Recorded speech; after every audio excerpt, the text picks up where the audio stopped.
Olá, está começando o Tá na Pauta. Você sabe que os principais projetos que regem a cidade passam aqui pela Câmara Municipal. A cada edição nós trazemos os detalhes de projetos discutidos e votados pelos vereadores e que podem interferir diretamente na sua vida. Vamos ver então qual o projeto de hoje? É o projeto de lei número 141 de 2024, altera a lei 9.161 de 2012, que estabelece diretrizes para a política municipal de prevenção e combate ao trabalho infantil. E para falar desse assunto, nós convidamos o autor do projeto, que já está conosco aqui no estúdio, o vereador Fabrício Rosa. Olá, seja bem-vindo aqui ao nosso programa. Obrigado, Marina. Uma grande satisfação estar aqui com você, debatendo esse assunto tão importante e estar com você de casa falando desse assunto que é uma grande marca do Estado brasileiro, da sociedade brasileira, mas que precisa ser enfrentado com coragem e com responsabilidade. Importante lembrar que o vereador Fabrício é o presidente da Comissão da Criança e do Adolescente aqui na Câmara. Antes de discutir mais detalhadamente o seu projeto, eu gostaria de pedir ao senhor uma avaliação do cenário em Goiânia hoje do trabalho infantil. Bem, queria me apresentar para a população primeiramente. Eu sou doutorando em Direitos Humanos e pesquiso especialmente a vida de adolescentes em situação de vulnerabilidade na nossa cidade. Sou policial também, trabalho na polícia há 25 anos.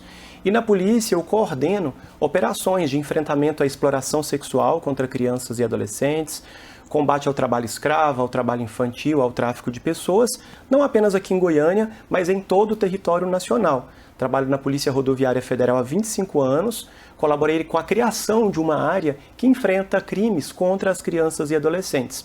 Bem, e antes de também ingressar na discussão específica, eu acho que é importante você que está em casa se convidar a fazer uma discussão sobre o fato de que nós devemos ou não trabalhar na infância. Culturalmente, as pessoas trabalharam. Eu trabalhei na infância, meus pais, os meus avós trabalharam. Eu vendi picolé quando tinha 11 anos de idade. Eu trabalhei de office boy, eu fui auxiliar de mecânico, eu capinei lotes, fiz faxina. Mas, apesar de ser um homem saudável, eu vejo que esse não é um motivo de orgulho para o nosso país. O nosso país tem que possibilitar que as crianças pobres tenham o direito de aprender inglês, de aprender espanhol. Quando você que está em casa se pergunta, você fala quantas línguas? Os europeus falam 4, 5, 6 línguas, porque justamente na infância e na adolescência eles estavam se qualificando, eles estavam aprendendo. Então é preciso que nós carreguemos a noção de que as crianças pobres e as crianças das periferias devem ter os mesmos direitos das crianças dos condomínios luxuosos. Essas sim estão fazendo aulas de línguas, essas estão aprendendo sobre várias tecnologias, essas estão tendo direito ao lazer, à cultura, à dança, ao esporte, à qualificação profissional. Então, quando nós enfrentamos o trabalho infantil, nós estamos falando sobre uma sociedade mais justa, uma sociedade que possibilite que os nossos sonhos infantis se concretizem nas nossas realidades. Então, o que eu vejo em Goiânia é ainda a exploração da mão de obra infantil. Como eu disse, eu participo de muitas operações. Então, no comércio, às margens da rodovia, eu vejo crianças sendo exploradas. Vou dar um exemplo, sem estigmatizar o território. Mas no Ceasa nós já fizemos operações e encontramos meninos de 8, 9, 10 anos carregando caixas pesadas, chegando ali às 5, 6 horas da manhã. Muitas dessas crianças não matriculadas na escola. E a pergunta essas crianças, ainda que estivessem matriculadas na escola, como elas chegam na escola? Será que elas chegam cansadas? Será que elas vão poder estudar? Será que elas vão aprender? Que hora elas brincam? Que horas elas brincam? E a quantidade de acidentes? Se nós adultos estamos sujeitos a termos acidentes, a sofrermos algum tipo de acidente, essas crianças muito mais. Eu já vi crianças cegas, eu já vi crianças com graves problemas físicos, porque as crianças não estão preparadas para o trabalho. A gente percebe que há uma ganância de alguns empregadores, especialmente com os adolescentes. Porque o adolescente talvez fisicamente consiga fazer o trabalho de um homem adulto, mas ele quer pagar para o adolescente 20%, a metade do que paga para um homem adulto. Sem nenhum direito. Sem nenhum direito, e esse adolescente ocupando o emprego que poderia ir para um homem ou para uma mulher adulta. Então a sociedade precisa discutir essa realidade. Nós encontramos, em Goiânia inclusive, desde a exploração da mão de obra infantil no comércio, nas indústrias, em algumas facções, em algumas empresas que fazem roupas, a exploração do trabalho infantil doméstico. Não que as crianças e adolescentes não possam ajudar em casa, elas devem aprender e ajudar em casa, mas isso não pode ser uma exploração. Pode assumir, né? Que impossibilite a pessoa de estudar, de ter lazer, de ter cultura. Então a gente encontra também essa realidade, e também adolescentes que sonham em fazer esporte. Eles podem fazer esporte, inclusive profissionalizante, mas cada caso deve ser analisado individualmente. Para esses meninos que estão no esporte, existe a Lei Pelé, que diz que eles precisam de uma autorização judicial que vai analisar o caso individualmente. E as crianças também que querem atuar no meio artístico, que vão para o teatro, que vão para as propagandas, também precisam de uma análise específica do juiz da infância. Então, uma série de realidades precisam ser contempladas e analisadas. Nós sabemos que há essa herança cultural de acreditar que criança tem que trabalhar, mas nós precisamos enfrentar. Quando eu era vendedor de picolé, eu fui muito violentado. O meu carrinho de picolé foi roubado. Eu tenho um orgulho danado de enfrentar o trabalho infantil na polícia e aqui na Câmara, porque esse carrinho de picolé foi roubado, eu sofri uma série de violações dos ladrões do carrinho de picolé, eu tive que trabalhar semanas para poder pagar tanto o carrinho de picolé quanto o produto que estava ali dentro. Sofri violências homofóbicas dessas pessoas que roubaram esse carrinho de picolé. E eu sei que várias crianças em Goiânia, das periferias, passam por isso, por algo parecido. Por ter que ajudar os pais, por ter que conseguir algum tipo de emprego. E nós não podemos admitir. Uma cidade que tem um orçamento de 10 bilhões de reais, ela tem que conseguir garantir que as crianças estejam na escola, estejam no CMEI, estejam em espaços profissionalizantes. Vereador, e nós pedimos um vídeo à procuradora Milena Costa e ela nos enviou contando como é que o Ministério Público do Trabalho atua nesses casos. Eu convido o senhor a ver aqui comigo no telão.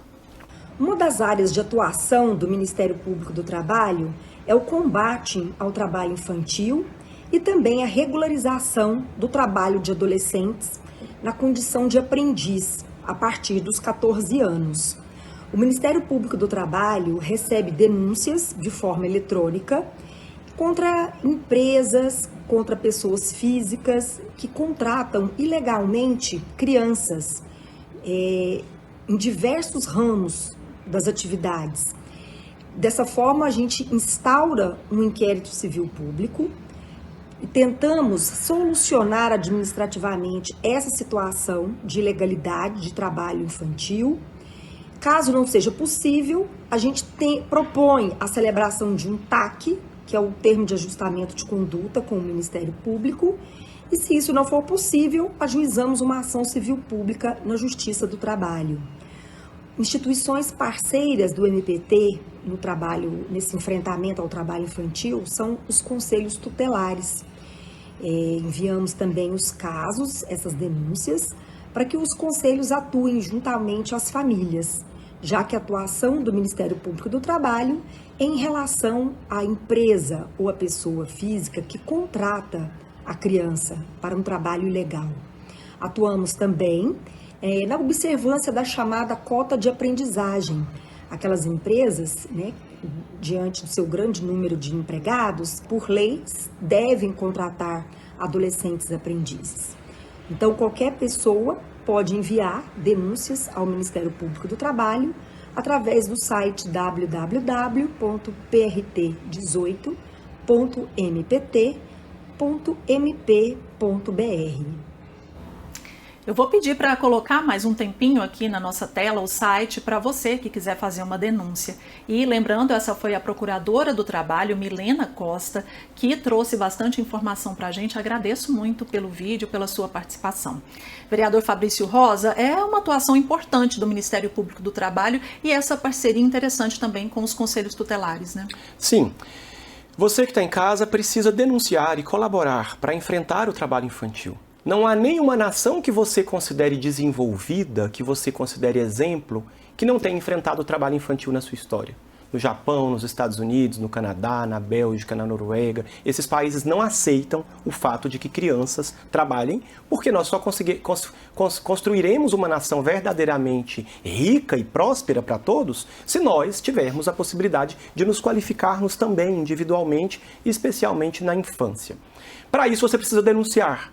Existe o Ministério do Trabalho, que é um órgão do Poder Executivo, o Ministério Público do Trabalho, que também é um órgão importante, as polícias, Polícia Civil, telefone 197, Polícia Federal, Polícia Rodoviária Federal, Polícia Militar. Todos esses órgãos são construídos para enfrentar essas situações lastimáveis.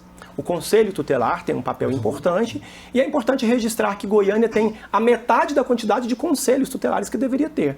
Existe uma regulamentação federal que diz que deve existir um conselho para cada 100 mil habitantes. Aqui em Goiânia nós temos 6 conselhos e 1,5 milhão de pessoas. Então a quantidade de conselheiros é defasada. Por isso os conselhos pouco conseguem atuar no enfrentamento ao trabalho infantil, porque lidam com casos muito graves de violência física, de violência sexual, mas os conselhos também são entes importantes para enfrentar o trabalho infantil. Quero chamar a atenção também, na fala da procuradora, ela traz o Sistema Nacional de Promoção da Aprendizagem. Você que está em casa precisa saber que as nossas inteligências públicas criaram no ano de 2000 um sistema para que os adolescentes pudessem aprender. Existe uma resolução internacional da ONU, da Organização Internacional do Trabalho e da ONU, que é a resolução número 132, que vai dizer que os países não podem conviver com o trabalho infantil. Existem formas gravíssimas de trabalho infantil. Crianças que são transformadas em soldado em vários países. Crianças que são levadas para a exploração sexual e isso sendo considerado um trabalho. Isso é uma forma terrível de trabalho infantil. Crianças sendo exploradas em carvoarias ou em locais muito hostis ao trabalho, locais onde elas correm risco de vida. Então isso é considerado as piores formas de trabalho infantil que está previsto na resolução 132. Para enfrentar as piores formas de trabalho infantil e o trabalho infantil de maneira geral, foi criado um sistema de aprendizagem para que os jovens possam trabalhar ou aprender o trabalho. Eu venho de uma família pobre e o meu sonho aos 13, 14 anos era ajudar a minha família. Minha família não conseguia se sustentar. Então um tinha que pagar a conta de energia, o outro pagar a conta da água, o outro gás. Essa era a minha realidade. E é a realidade de muitas famílias. E essa é a realidade de muita gente hoje. Então os adolescentes, o sonho deles é terem a primeira oportunidade. E aí existe um sistema para garantir essa primeira oportunidade, que é o Sistema Nacional de Aprendizagem Juvenil, criado pela Lei 10.097 de 2000. Ela vai dizer que de cada 100 vagas de uma empresa, 5%, até 15% em alguns casos, é para jovens aprendizes. É importante registrar que esse sistema ele foi atacado pelo governo Bolsonaro. Nós tínhamos, quando o Bolsonaro entrou, 500 mil vagas de jovens aprendizes. Entretanto, o pensamento liberal, neoliberal, faz com que os empresários não queiram garantir vagas para os jovens aprendizes. E fez com que se reduzisse para 300 mil vagas no país de jovens aprendizes. Então é importante dizer que tudo isso é um sistema em disputa. Eu defendo o Sistema Nacional de Aprendizagem Juvenil, acho que é algo de mais robusto para a nossa juventude, para trazer na prática para vocês que estão em casa. O OSEA, o CAMP, o CESAM, o CIEE, o ESPRO, são empresas, são entidades que atuam com jovens aprendizes, jovens que estão aprendendo. Eles passam 4 dias na empresa conveniada e 1 dia em uma dessas associações se qualificando. A Câmara tem. São jovens de 14 a 24 anos que recebem um salário mínimo, que trabalham 4, 5 horas por dia, que podem continuar os seus estudos e que estão no sistema de aprendizagem. O nosso país precisa fortalecer o sistema de aprendizagem. Entretanto, existe um lobby de empresários querendo reduzir o sistema de aprendizagem. E aí eles vão criando instrumentos. Vamos fazer com que cada pessoa com deficiência que está lá vai contar como 2, aí reduz. Eles vão criando... Se é um tecnólogo, se está no ensino técnico, vamos contar como aprendizagem. Aí reduz o número de vagas. Então eu preciso dizer para você que isso também está em disputa. Por mais que eu acredite que seja um dos sistemas mais bonitos do nosso país, há uma disputa e existem pessoas que querem acabar com o Sistema Nacional de Aprendizagem Juvenil. Ao longo dos 4 anos do Bolsonaro, nós fomos para a rua várias vezes para defender o Sistema Nacional de Aprendizagem Juvenil, que se concretiza nessas associações, algumas delas que eu citei para vocês. Bem, o Sistema Nacional de Aprendizagem Juvenil é para acolher essas crianças que estão querendo aprender um ofício e que também às vezes são exploradas nesses locais. Aqui em Goiânia a gente encontra, eu já fui em operações que a gente encontra crianças em vários territórios que estão em situação terrível. Como que um menino de 7 anos é explorado num local? Acontece. E depois você vai numa operação há 1 ano lá, ele está com 8 anos e está lá de novo, depois vai 3 anos, você vai lá e ele encontra ele de novo. E você quer que esse país dê certo e que essa vida dê certo? Não vai dar certo. É preciso que ela tenha direito a estudar, a ter sonhos, a ir para a igreja, a brincar, a ser feliz, a estar nas ruas, a ter no seu bairro praça, esporte. Então é isso que nós defendemos. E trouxemos esse projeto de lei que tenta qualificar o Sistema Nacional de Aprendizagem Juvenil em nível municipal. Eu vou lá no telão, o senhor falou do projeto, para a gente ver alguns detalhes e comentar também desse projeto que o senhor apresentou. Então, uma das alterações que o senhor faz à lei, que já existe, é instituir a Semana Municipal de Combate ao Trabalho Infantil.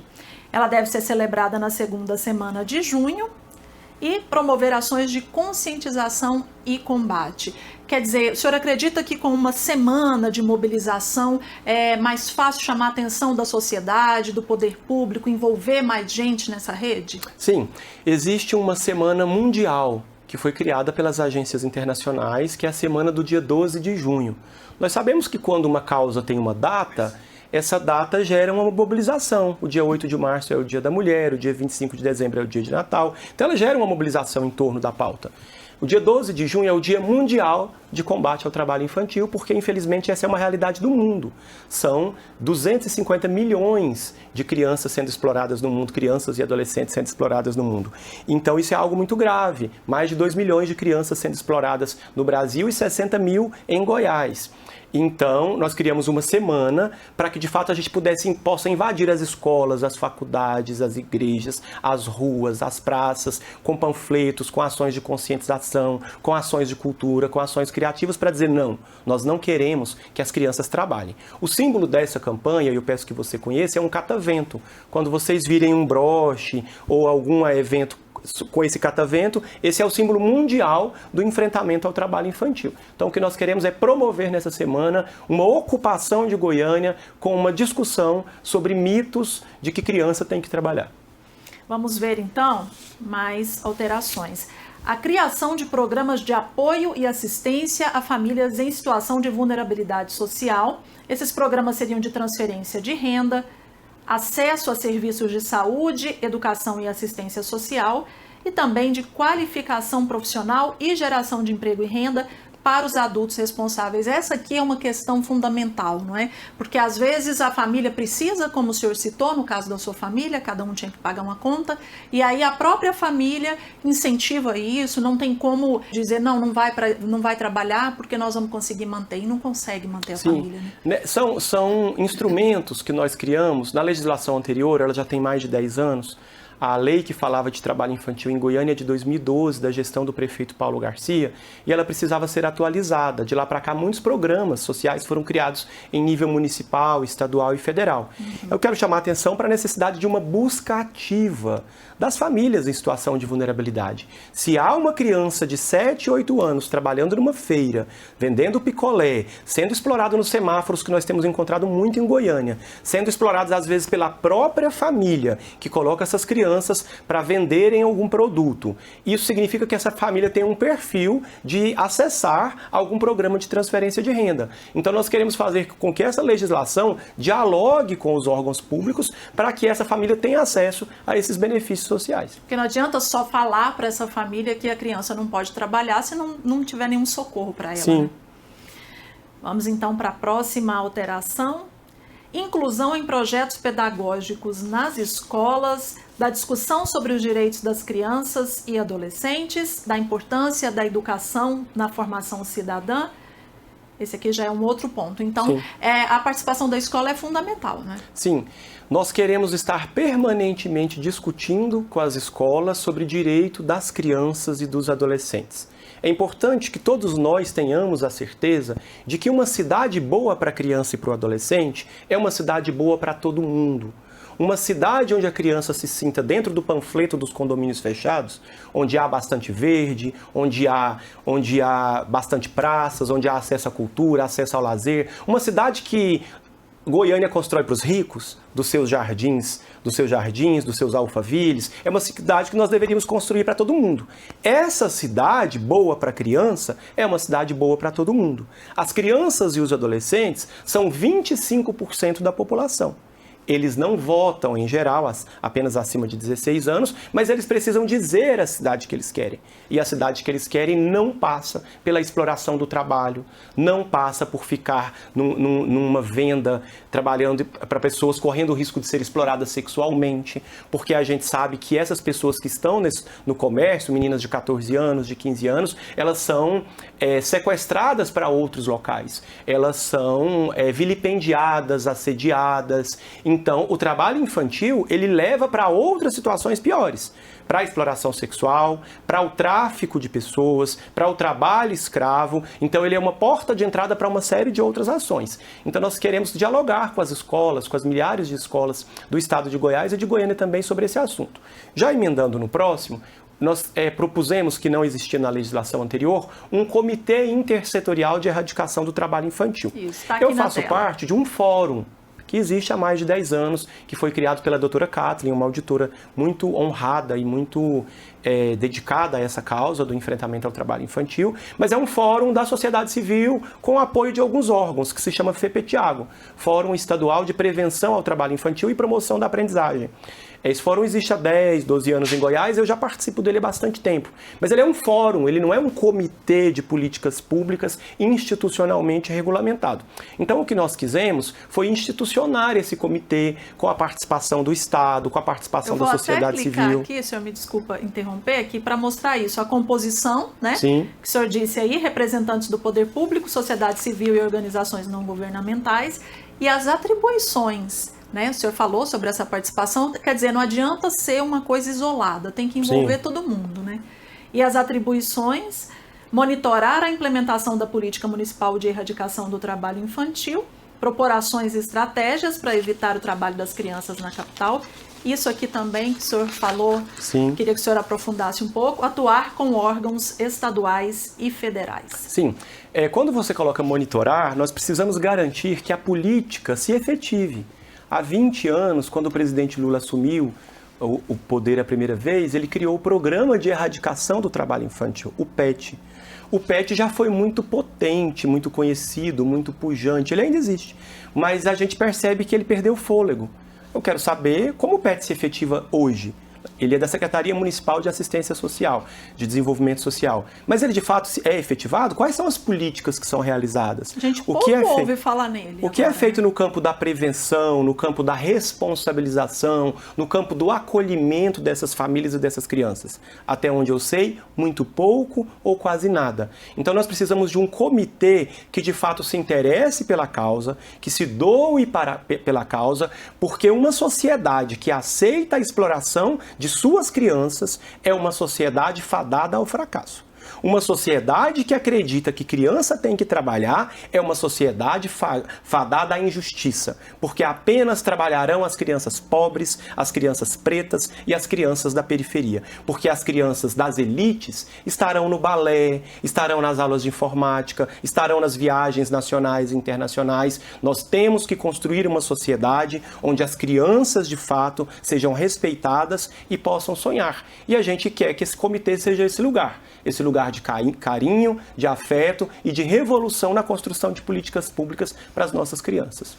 O senhor disse que trabalhou, né, quando era criança, e o senhor foge um pouco das estatísticas, né? Que o senhor conseguiu estudar, se formar, se qualificar, hoje está num espaço de poder, mas a maioria, o senhor é uma exceção, a maioria não segue, acaba seguindo outros caminhos. Né? Com certeza. Eu não digo, porque as pessoas batem no peito e dizem, eu trabalhei na minha infância e sou um cidadão de bem. Eu não digo que as pessoas não serão éticas ou não serão esforçadas e nem trabalhadoras porque elas trabalharam. Não é isso que está em jogo. O que está em jogo é que você poderia ter ido muito mais longe se você não tivesse trabalhado. Você poderia conhecer outros mundos, outras tecnologias, outras linguagens, outras ciências. Você poderia ser uma pessoa muito mais bem aproveitada para a sua própria vida, para a vida da sua família, para a vida da sua cidade e para a vida do seu país se você não tivesse sido explorado durante a sua infância e adolescência. Pensa isso multiplicado por 212 milhões de pessoas, que é o Brasil. Então nós precisamos nos inspirar nas sociedades que não aceitam a exploração do trabalho, porque é uma exploração. Alguns estão ricos, baseado na ganância e na retirada de sonhos de meninos que sonham voar. Sonham ser médicos, advogados, professores e muitas vezes não conseguirão lá porque serão machucados, violentados, oprimidos ao longo dessa caminhada. Então a gente espera que esse comitê, essa lei sendo aprovada, seja um comitê de fato comprometido com os sonhos das nossas crianças mais pobres, especialmente das crianças em situação de vulnerabilidade social. Eu citei no começo, o senhor é o presidente da Comissão da Criança e do Adolescente na Câmara. Eu queria saber se o senhor já está traçando estratégias para a atuação da comissão, para efetivar realmente a lei, que ela não fique só no papel, que seja realmente colocada em prática, que seja eficaz. Sim, eu acho que é importante alertar as pessoas que estão nos assistindo que eu estou vereador há 5 meses e assim que chegamos aqui, eu poderia escolher alguma comissão que estava vazia devido aos outros vereadores que perderam o mandato e devido a esse nosso compromisso com as infâncias, eu escolhi a Comissão da Criança. E de lá para cá nós já fizemos várias ações. Fizemos uma ação relacionada ao dia 18 de maio, que é o dia de enfrentamento à violência sexual. Fizemos uma ação do dia 12 de junho, que é o dia de combate ao trabalho infantil. Fizemos eventos relacionados à violência doméstica, que é uma outra pauta que nós precisamos enfrentar. Não é natural que adultos violentem seus filhos e chamem isso de educação. Violência não é educação. Então existe o dia 26 de junho, que é o dia da Lei Menino Bernardo.